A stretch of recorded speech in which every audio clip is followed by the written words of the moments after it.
Hello, Okay. good morning. Today our guest is Dr. Paul Igwe, and Dr. Paul Igwe will be talking to us about the entrepreneurial Igbos of Nigeria. Dr. Igwe, who are the Igbos? Thank you very much, Matthews. The Igbos are a well-renowned tribe. Uh, some people will say they are a nation. If you find the Igbos in the eastern region of Nigeria, southeastern region, but also you can find majority of the population in the Niger Delta area of Nigeria, that is the south-south, are also Igbos. So Igbos are very renowned. They are especially in the southeastern region and the south-south. So you have majority of the population that are regarded as Igbos. All right. And Dr. Igwe, are the Igbos individualistic? You can say that because the Igbos, it depends on the context. So they are individualistic in terms of getting things done, in terms of business ideas, in terms of innovative ideas. But in the social element, like when it comes to community, they are very, group-oriented, team-oriented to get things done within the community. But when it comes to personal, like personal businesses, like personal, personal ambitions and personal achievements, they are quite individualistic. L- So you can see this combination of role within the Igbo, population. Let me share this quote from a retired judge in your article on page 8. Igbos tend to live individually and hustle individually. Everyone wants to be great and powerful. No one wants to have a king, but everyone wants to be king. Our families provide the support to achieve this greatness. Everyone wants to be independent and wealthy. This is possible through finding business opportunities and exploiting them.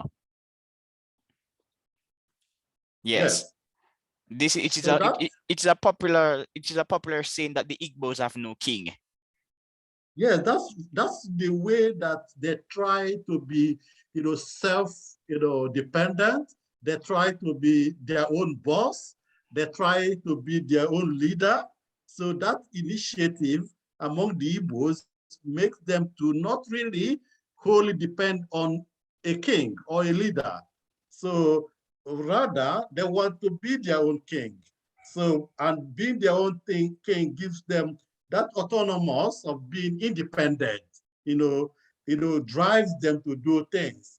But like I said earlier, you cannot also, remove the element of social cohesion, like, bonding and community cohesion. There's also exist among the Igbos. But that is when it comes to community work. But when it comes to individual achievement, then they are forefront of the individualism. Paul, on Yes. page 7 of your paper, you talk about institutional disadvantage, and it is argued by an ex-parliamentarian that Igbos invest in entrepreneurship to compensate for these disadvantages. Is he right? Yes. So from my findings from several research that I've done within the Igbo community or Igbo nation, so you find that many of them are grieved, that they are institutionally disadvantaged, they are politically disadvantaged, that in the, the federal structure of Nigerian government, that they are being discriminated, that also, they have been relegated in terms of political structure. They are not given the recognition of, that they deserve. So they see business, they see, you know, uh, economic, and wealth, as way to overcome that institutional disadvantage. And this institutional disadvantage dates back to 1967, or 1960s, when the Igbos had to go into a civil war with Nigerian government, the Biafra, which is the government of the Igbos that in the eastern Nigeria as of then, that went into war with the government of Nigeria that ended in 1970. So since the war, the Biafran war, so Igbo continue to protest, continue to agitate that the Nigerian federalism do not favor them. So even that agitation, even up to today, you will find pockets of agitation, pockets of people wanting to separatism is also common. You hear different group has emerged from the Igbo, demanding to be separated from the Nigerian Federation. So that agitation shows that even the disadvantage or the discrimination or the institutional, neglect that Igbos feel that they suffer has not actually been resolved or has not gone away. Paul, are the Igbos a risk-tolerant people? I believe so, especially because of this poignant quote that emanated from an experienced male entrepreneur, and he notes, I do not fear failure or risk in business. If I fail at one thing, I try another or I try many times. To be rich, I must be fearless. I am not afraid to undertake any business, legal or illegal. In the past, that I failed in my business, the family was there to support me to start all over. Uncertainty is part of life. We follow where the money is. For us, business comes before pleasure. Okay, so you have taken that quote from one of my research on the Igbo, which is right. And that actually portrays the Igbo ideology. So it also portrays the Igbo, mindset. So because, they have that need for achievement. So the need for achievement preludes risk-taking. So the Igbos, are, pro risk takers in order to achieve. So they do not see failure, as an obstacle. You want to find that in most of the things that Igbo does, in most of the businesses and in the sectors or the industry that you find they dominate, you will find a pattern. And that pattern is that usually in that industry, there might be the pioneers of those who went to that industry, be it in exporting, be it importing, be it in manufacturing, be it in transportation. So they always, at the forefront of any business or industrial opportunity that is emerging from it anywhere. So yeah, so you can always see that in the Igbo DNA. So the Igbo DNA, we talk about the entrepreneurial DNA of the Igbos. So most of these characteristics or traits are what makes Igbos unique and distinctive. And are the Igbos socially mobile because of their high level of risk tolerance? In another paper, you argue that the Igbos are a socially mobile group. So yes, it comes down with the mobility. It's also about opportunity seeking. So you find, because the Igbos are always pro opportunity seeking, they are very mobile. So there is always the saying that wherever you've gone in this world and there is no an Igbo man or woman, then there is no business opportunity in that area. If there are any business opportunity in that area, you will find an Igbo man and you will find an Igbo woman. So they are mobile because they are pro-opportunity seekers. So they are quite comfortable, and also the risk-taking as well to migrate for the opportunities where it is calling. So they are not hesitant, as long as there is, opportunity, they are ready to follow that line. How important is the family? Very, very important. That is one of the attributes, again, one of the traits that you find with the Igbo DNA. So the Igbos are very dedicated, with family issues, with family matters. Igbos, they also, they live more like an extended family system. So you find you have in the Igbo communities, you have the nuclear family, but also you have the extended family. So, but the Igbos are also happy, to accommodate both the nuclear and extended family. So you will see that when it comes to extending, relationship or giving protection or giving, supporting for anyone to engage in personal development, or if there are family issues, the Igbos unite within that family, both at the nuclear, but also at the extended family.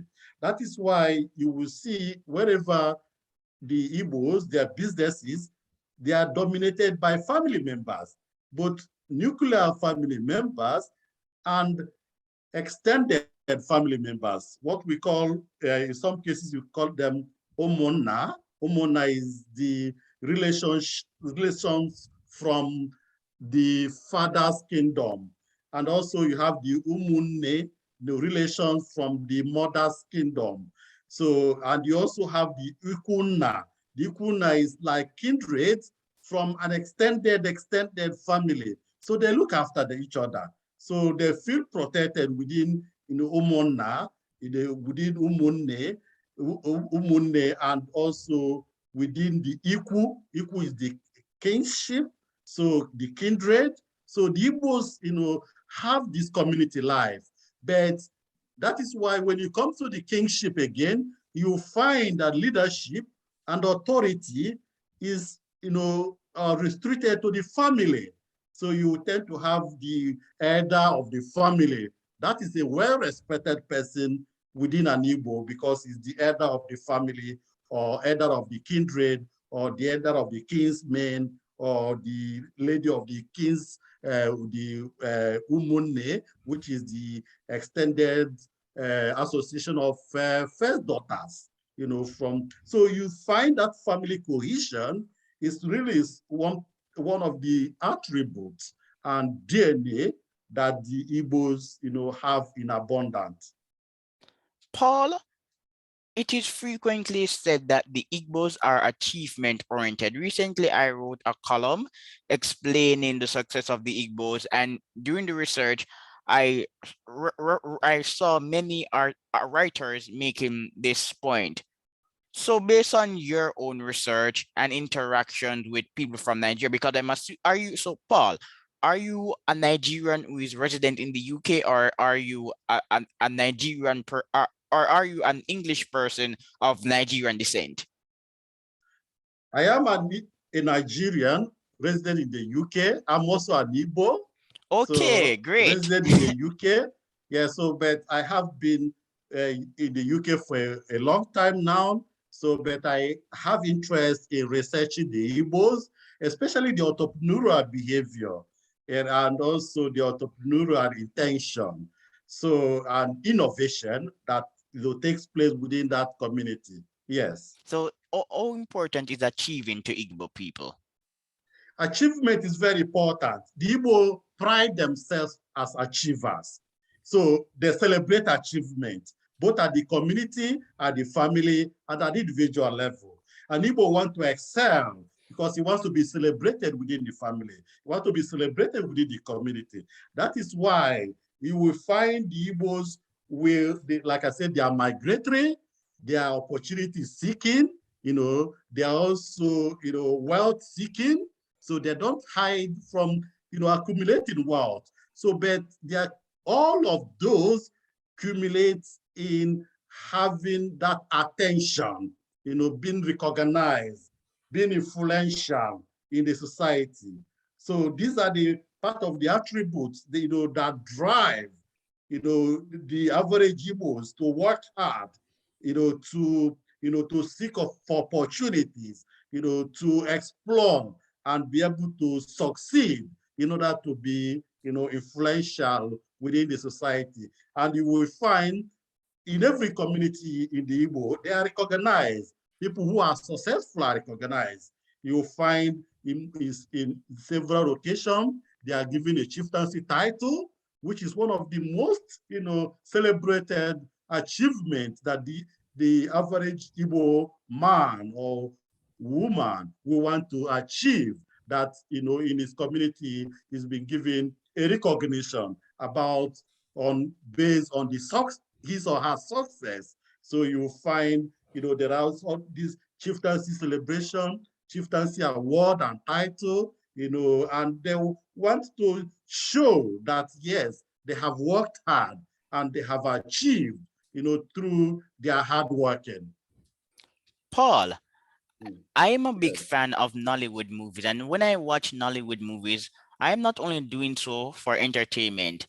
Analysis is equally important, and Nollywood movies depict Igbo culture. So usually in a Nollywood movie, there's a young man, he lives in the village, and because of his ambition, he migrates to the city where he starts a business or works for his ogre and then becomes a rich man. So I know what you're saying. I understand that what you're saying is true because of the Nollywood movies. Nollywood movies present a somewhat clear depiction of Igbo culture. I say somewhat because they're movies, and obviously movies will embellish reality. But for the most part, they accurately capture the appetite of the Igbo man or woman for wealth and entrepreneurship. Correct. I agree with you that most of the cultural display that you can find in the Nollywood are, most of them, yes, they resemble the Igbo culture in terms of how maybe they display affluence, in terms of how they will migrate to seek for opportunity, or how they will go. Yes, thank you very much for mentioning the apprenticeship. One of the features of the Igbo dynamism or entrepreneurialism is founded on the notion of the apprentice that the Igbo developed. It's an informal apprentice system whereby, people are nurtured, people volunteer to go and live with a mentor. So that mentor can be extended family member or community member, because they have to know you, or somebody that knows you have introduced you to the, to the boss who is the owner of the business. So they have to nurture and mentor you for a number of years. You are tutored on the business principles, you are mentored on marketing, customer relationship, all aspects of business in an informal way, also financing, and budgeting. So, or even supply chain. So there you are the apprentice tutored for several years between, so in most cases, 3, 4, 5, 6, 7 years. At the end of that scheme, the boss, the business owner, now settle. What we call settlement is that they now provide the necessary resources and capital, that enables the trainee to start his own business. So in most cases, you see the boss will either open a shop for the trainee, give financial capital, also give goods and, and all the resources that he required to now become on his own or her own. So you find from there, the person also become his or own boss and go get, new trainees to join him or her. So that way, so you find the entrepreneurial tendencies and entrepreneurial exploitation and the entrepreneurial resources are recycled from one generation to the other. And that has been the secret of Igbo success. Paul, It appears that the Igbos have a practical understanding of human capital. So for many, going to school to acquire an education is important, but the Igbos believe in applying themselves, putting that education to good use. And let me read another statement from an experienced male entrepreneur. Our culture emphasizes on investment in human capital and socialization. We nurture our children and the young ones and prepare them for the future uncertainty. Our family is our strength. We develop and support others to form a foundation which we can rely upon if things go wrong in future in our career or business. Important word, form a foundation which we can rely upon if things go wrong in future in our career or business. So the socialization is directly preparing young people for work and entrepreneurship. It is not solely theoretical, it has to be applied. Correct. So you find that when I talked about community cohesion, when I talked about family cohesion, so family is an important social capital for the Igbos, because family, that social capital within the family is what enables you to go and take risks. Is that social capital that enables the young ones to be trained, informal training we are talking about. At the family level, you're being tutored, you're being nurtured, you're being mentored, even from, as age as even 10 years. You're being exposed to, in many cases, you're exposed to business principles, even as early as 10, 12 years within the family. So they are telling you, but also they are educating you within the family. So what you find is that, within the Igbos, they have, social capital in terms of knowledge, in terms of knowledge creation and knowledge co-creation and production starts with the family, informally. So while the Igbos will go out to get the formal education, they're also trained informally within the family. So they have a balanced knowledge about the society. So that enables them, again, so to now be able to, that enables them to create extra knowledge and expertise that normally contribute to them becoming successful. And they know that if anything goes wrong while embarking on that journey, they've got the family behind them. They've got the family to fall back to. So that again enables them to be risk averse. Paul, we have been talking about entrepreneurship and the apprenticeship system, but what about women? Do women play a role in Igbo entrepreneurship? Very good. That question is an interesting one. The Igbo culture is one where women also play very influential role, both in entrepreneurship, but also in the community. So if you read one of the research I've done as well, on transgenerational legacy, of among the Igbos, so you find that the role of women when it comes to supporting, the businesses to be nurtured at the beginning, find women support their husband or their brother, or women become part of the family members that also contribute to the success of the businesses. So they dedicate their time to even be at the business centers or at the shop. But also the Igbo women are very entrepreneurial. You will find that majority of them have also got their own businesses. They are ready to work, extraordinary time combining business with family.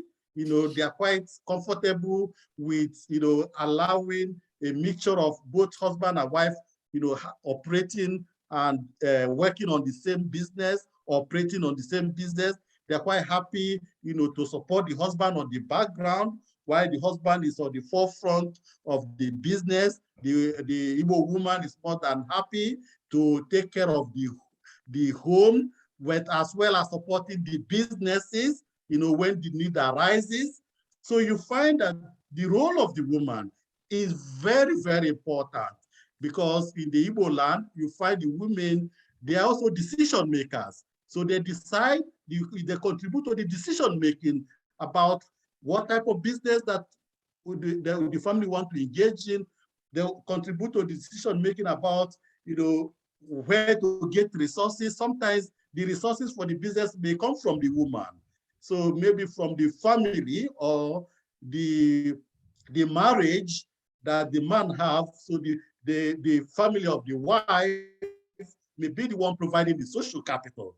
So you find also the women are very influential with maintaining peace in the community. So when there is much issues, or if the men are unable to settle some crisis, the women steps in within the community. They are very influential, like what we call the Umuada.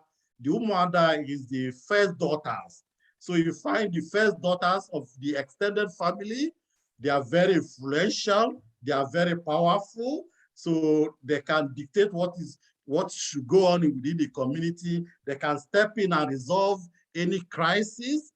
So when you talk about the Igbo culture, the women play very, very important role, both in the businesses, both in the family, and both in the community.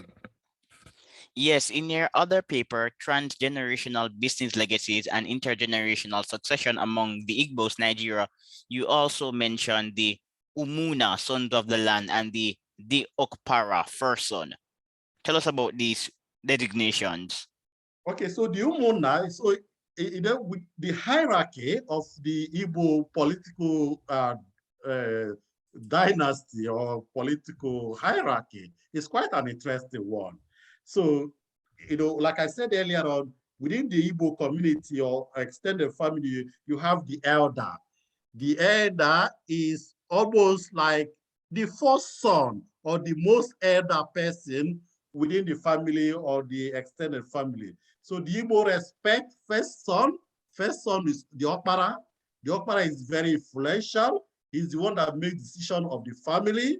In most cases, the Okpara will be the one to inherit, the wealth of the family, assuming the head of the family is diseased, die. So usually the first son, who is the Okpara, is the one that is looked upon to take over. In many cases, the family businesses. But if the first son is not that entrepreneurial, any other person can take a bet.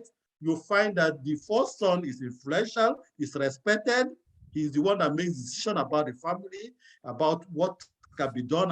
So you find that for the Igbos, the first son and also sons are very important, because within the Igbo community, the male have their different role that they play, as well as the women have a different role they play. So both men and women complement each other. So both of them contribute equally in terms of their contribution and roles. So you find that the Okparas, the first son, plays significant role, and then other children and other followers within that family are mentored, are directed. They look upon the Okpara, which is the first son, to take decision, to create initiative, and to be decisive on where and how the family should move forward when the head of the family is dead. Now, Paul, we're going to talk about competition and cooperation. How do the Igbos relate to each other? Is it via competition or cooperation? This is an interesting dimension, and also interesting attribute of the Igbo.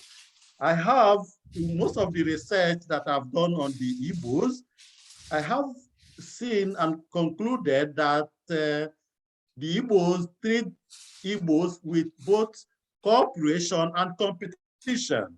So they compete with each other when it comes to business principles. They compete with each other when it comes to, attracting customers and selling their goods and services. So they compete with each other when it comes to, creating ideas or innovative, processes that, make their businesses to excel. So that competition within the business, business processes is there. But beyond the business, they also treat each other with cooperation. So you find they are more happy to disclose some information among themselves that can help, fellow Igbos to prosper. They're also happy, within the community to work together in order to get some, a project executed, in order to, bring young people together that need to be trained in the trade, like apprentice system. So both of those systems, when you look at the competition and cooperation, you find that unlike in many ethnic studies, where you find that the conclusion is that most ethnic groups treat themselves with cooperation, especially if you look at the Indian ethnic groups. They are more, they tend to relate with each other with cooperation. But with the Igbos, they are more competition, but also cooperation. So they combine both. And that this is the last point I'm going to make, and just a snippet from your article again. There is nothing such as my Igbo brother in my business. I am more likely to trust Asa tribal person than an Igbo man. The Asas will give you their words and keep it.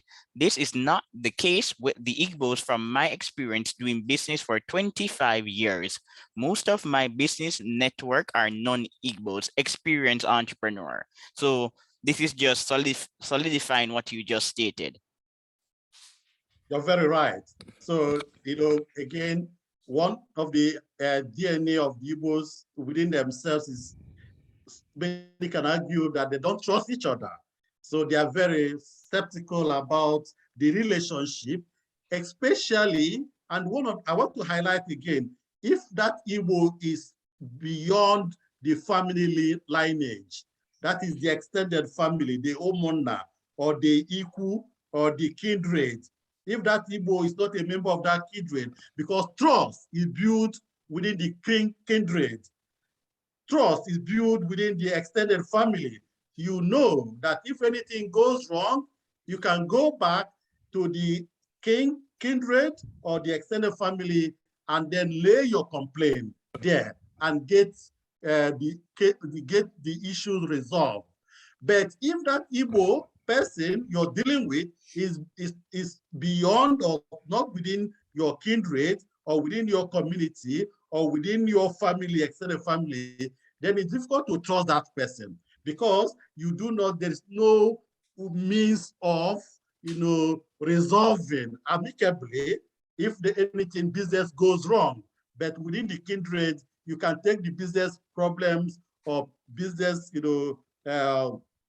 disputes to the kindred and it will be settled, or to the Umona or to the Umune and it will be settled. So the trust has to do so the Igbos, they compete against each other, but also tend not to trust each other beyond that family cycle, beyond the community cycle, because they cannot trust what process that can be used or what process that can be undertaken in order to resolve a case where there is a break in the agreement, or maybe there is default in the business transaction. So it is about that, I would say, the security of that transaction, where within the kindred, there is a security of the transaction, the security of business dealing that you're having to do with your fellow kindred, because you can return back to the kindred to resolve matters. But anyone beyond that, your kindred, so there are no security for the business transaction. So you find that there is none element of mistrust within that circle. All right, so Paul, we're wrapping up. Speaking to you has been a pleasure, and we'll definitely talk again. Thank you very Thanks much. again, So Paul. it's my pleasure to speak to you as well Yeah, on this very, very important issue. I love researching the Igbos. My pleasure. I could be of Igbo descent. All right then, Paul. Bye. Thank you. Okay.